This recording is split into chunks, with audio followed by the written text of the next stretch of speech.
Duduk siap, gerak. Berdoa dimulai.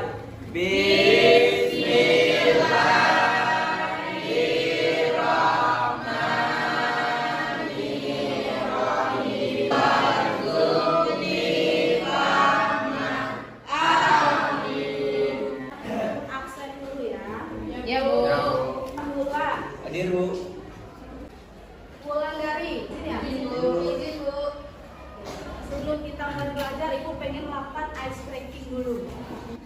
Silakan angkat tangannya. Goyang, goyang, goyang, goyang, pegang telinga. Telinga. Ada yang mau hidup kan? Sekali lagi, habis ini baru kita mulai belajar. Angkat tangannya. Goyang, goyang, goyang, goyang, pegang kepala. Jual. Bagus. Sekarang kita mulai dulu pembelajarannya. Jadi hari ini kita akan belajar tentang tetapan keseimbangan. Jadi nanti kita akan mempelajari materi yang ada di depan. Nah, sebelum kita mulai pembelajarannya, Ibu tanya dulu, ada yang masih ingat dan bisa menjelaskan apa itu keseimbangan homogen dan apa itu keseimbangan heterogen? Saya, Bu. Ayo silakan. Kesetimbangan homogen adalah sistem kesetimbangan yang terjadi ketika produk dan reaktan memiliki fasa yang sama. Sedangkan kesetimbangan heterogen adalah sistem kesetimbangan yang terjadi ketika zat-zat yang bereaksi atau zat-zat hasil reaksi memiliki fasa yang berbeda. Ya, bagus. Jadi kuncinya homogen itu, nah, kuncinya fasanya sama. Kalau heterogen itu fasanya berbeda. Nah, sekarang Ibu minta kalian perhatikan di depan, kemudian kalau ada yang ingin ditanyakan silakan, atau ingin yang diungkapkan silakan. Gambar apa sih di depan? Ya, Nazia. Maaf Bu, itu apa ya? Kok bentuknya seperti balok? Ya, Nazia bilang bentuknya seperti balok, tapi ini bukan balok. Yuk, siapa lagi? Saya tahu, Bu. Apa? Itu aliran darah.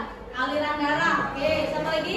Bukan Bu, itu adalah proses pernapasan nggak Bu? Proses pernapasan. Jadi, ini sebenarnya adalah salah satu contoh manfaat reaksi kesetimbangan. Ini di dalam darah kita. Karena dengan adanya reaksi ini, darah kita itu selalu dalam keadaan pH netral. Nah, kalau darah kita pH netralnya itu 7,4. Nanti kalau darah kalian kurang dari pH itu namanya asidosis. Kalau yang lebih atau bersifat apa? Basa, itu nanti kalian bisa kena liver dan stroke. Liver dan stroke. Makanya kita harus bersyukur sampai sekarang kita diberi sehat ya. Iya, Bu. Karena apabila ini terganggu berarti kalian tidak bisa di sini lagi. Mungkin stroke kan? Nanti diajak sampai. Oke. Jadi inilah yang patut kita syukuri, manfaat dari reaksi kesetimbangan. Nah, inilah tujuan pembelajaran hari ini. Ibu minta salah satu yang membacakan. Silakan. Tujuan pembelajaran melalui kegiatan pembelajaran dengan menggunakan model pembelajaran problem based learning atau PBL, peserta didik dapat 1. Menganalisis konsep tetapan kesetimbangan. 4. Mempresentasikan hasil keseimbangan dengan terampil dan komunikatif. Bagus. Jadi inilah tujuan pembelajaran yang akan kita capai pada hari ini.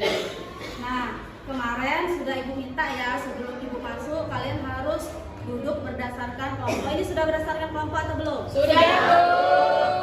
Ini ada LKPD seperti biasa. Kalian sudah terbiasa kan mengerjakan LKPD? Sudah, Bu. Jadi ini Ibu bagi, nanti kalian kerjakan LKPD-nya ya. Sebelum dikerjakan, kalian perhatikan dulu. Ya, Bu. Jadi ada beberapa permasalahan yang Ibu tampilkan, ada juga di sini. Kemudian kalian diskusikan. Dari permasalahan itu kalian cari jawabannya. Boleh menggunakan internet, buku paket, modul, ataupun YouTube yang Ibu tampilkan nanti. Selanjutnya, jangan lupa nanti kalau ada teman kamu yang bertanya, mengkritik ataupun memberi saran, namanya ditulis di sini ya. Pertanyaannya apa, kritiknya apa, sarannya apa, semua ditulis di sini. Untuk proses pengerjaan LKPD sudah paham? Sudah, Bu. Kalau gitu, perhatikan di depan. Setelah kalian baca, kira-kira apa yang ada dalam pikiran kalian? Bu, Ya, itu bola yang terbentuk dari kapur, Bu. Ya. Tapi gimana bisa terbentuk bola seperti itu? jadi proses terjadinya goa pinggul itu ada juga kaitannya dengan tetapan keseimbangan. Bagaimana prosesnya, Bu? Nanti tugas kamu yang nyari. Terus tetapan keseimbangannya nanti kamu yang berdiskusi ya. Ya, Bu. Sebelum kalian mengerjakan KKPD, perhatikan video yang ditampilkan di depan. Menentukan tetapan keseimbangan konsentrasi di sini atau KC ini. Mari kita simak berdasarkan ini. Di sini kebetulan reaksi ini Sudah dicatat nggak poin intinya? Sudah, Bu. Ada yang mau ditanyakan? Enggak. Paham semuanya? Paham, Bu. Kalau sudah paham, silakan berdiskusi mengerjakan LKPD.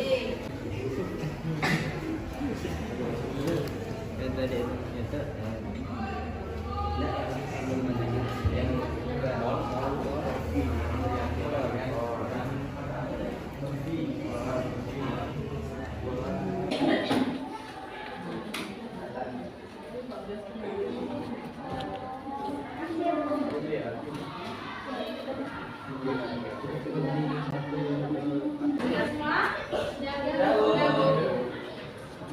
Sudah, silakan kalian presentasikan ke depan. Oke ya, mau siapa yang bersedia?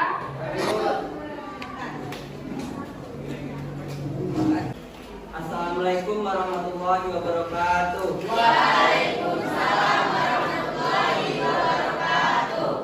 Perkenalkan, kami perwakilan dari kelompok 1 ingin mempresentasikan hasil kinerja dari kelompok kami. Saya akan menjawab 3 soal dari LKPD.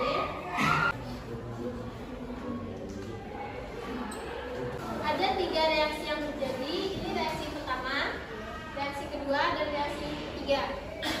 Dan didapatkan untuk tetapan keseimbangannya nih. Ini tetapannya. Sekian presentasi dari kami. Kami akhiri. Wassalamualaikum warahmatullahi wabarakatuh.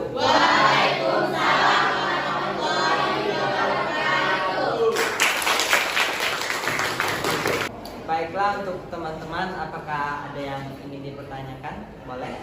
Saya. Ya. Apakah semua reaksi yang terjadi bisa dikatakan reaksi setimbang dan bisa ditentukan tetapan kesetimbangan? Ada beberapa karakteristik yang menunjukkan bahwa reaksi tersebut adalah reaksi kesetimbangan, yaitu reaksinya terjadi dua arah di mana laju reaksi ke kiri dengan laju reaksi ke kanan dengan kecepatan yang sama dan dalam waktu yang bersamaan. Bagaimana? Jadi tidak semua reaksi itu dikatakan setimbang ya. Dan hanya reaksi yang setimbang yang bisa dihitung KC-nya. Jadi kalau dia bukan reaksi kesetimbangan tidak bisa dihitung KC. Oke. Jadi grafiknya itu nanti gini.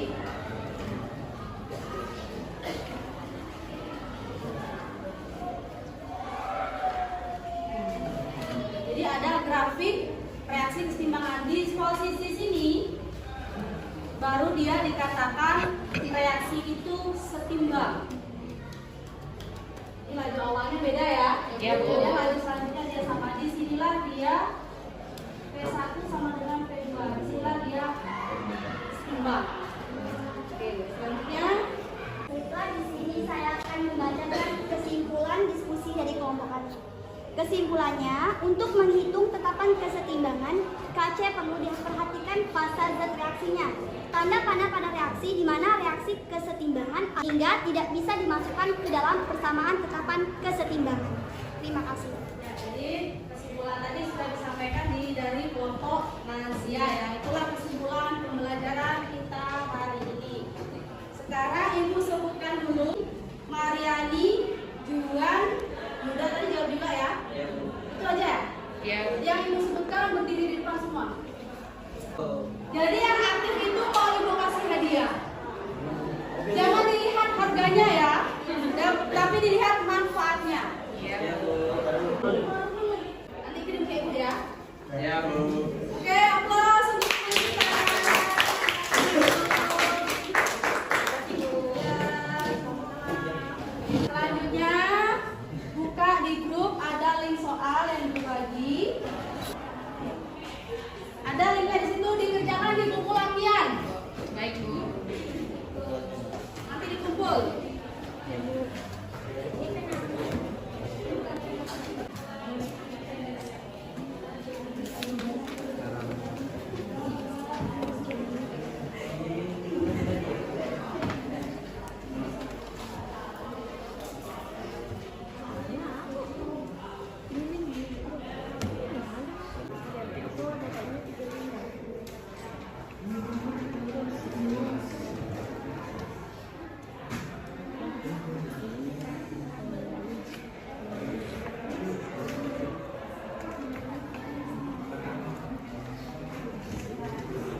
H2OH per gas itu aku berubah jadi C3COO buang 5. Yo, waktunya sudah habis, silakan dikumpulkan latihannya. Sudah semua? Sudah. Akhirnya selesai pembelajaran kita hari ini. Sekarang kita lakukan refleksi bersama-sama. Itu yang kita ajar. Yang pertama, gimana perasaan kalian? Senang. Kira-kira hal baru apa sih yang baru kamu tahu setelah belajar kita hari ini? Yang sebelumnya kamu tuh kan nggak tahu. Oh, ternyata ini loh, apa? Tambahin rokok. Ya, bayar rokok terus. Mengetahui rumus kesetimbangan. Ya, rumus kesetimbangan. Terus apa lagi? Mengetahui apa itu tetapan kesetimbangan, Bu. Ya, bagus. Terus setelah kalian tahu itu, kira-kira apa yang ingin kalian terapkan di hidup kalian atau di lingkungan kalian? Menjaga kesehatan. Nah, salah satunya menjaga kesehatan. Tadi kan udah dibahas tuh. Bayar rokok kalau bisa dihindari. Di tulisan rokok aja di situ ada tulisan loh. Merokok. Terus juga tadi kalau bisa jangan sering-sering makan rujak mangga muda. Ya, oke. Nah, tapi yang sering nanti giginya keropos. Bila belajar kita hari ini untuk minggu depan itu kalian kalau hari ini kan kita mempelajari tentang ketetapan keseimbangan konsentrasi ya. Anak KC untuk minggu depan itu kalian pelajari tentang tetapan keseimbangan itu dalam fasa gas atau tekanan parsial itu KP. Ada di buku paketnya. Dipelajari ya minggu depan ya. Ya, Bu. Sebelum kita tutup, sebelum kita akhiri, ayo kita baca doa sama-sama biar pembelajaran kita ini bermanfaat. Amin. Silakan ketua kelas. Duduk siap, gerak. Berdoa dimulai. Di